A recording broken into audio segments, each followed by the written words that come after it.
ડભોઈના નાગરવાડા ખાતે આવેલ પ્રાચીન મંદિરે આજરોજ માતાજીના પાટોત્સવની ધામધૂમથી ઉજવણી કરવામાં આવી।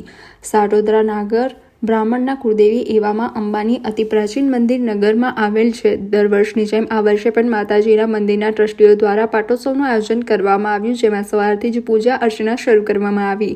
મુખ્ય યજમાન શ્રી દ્વારા પરિવાહસન માતાજીના આશીર્વાદ લઈ પૂજા કરવામાં આવી। નગરના પ્રાચીન મંદિર હોવાની સાથે સાથે પ્રભારી મંદિરની લોકવાયકાને લીધે આસપાસના અન્ય શહેરીજનો પણ પાટોત્સવની ઉજવણીમાં જોડાયા।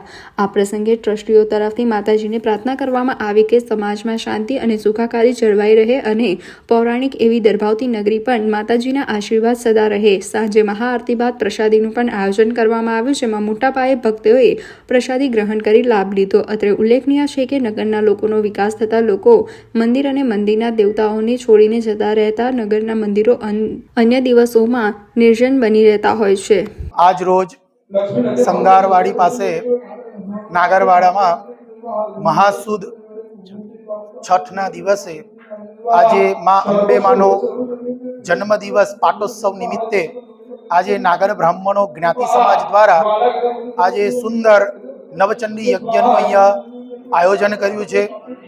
સાથે સાથે સરસ ભંડારો પણ રાખ્યો છે અને માતાજીનું યજન કરવા માટે આજે સર્વ જ્ઞાતિજનો અલગ અલગ શહેરોમાંથી અહીંયા આવી અને આજના દિવસે આ દર્ભાવતી નગરમાં માતાજીનું યજન કરે છે।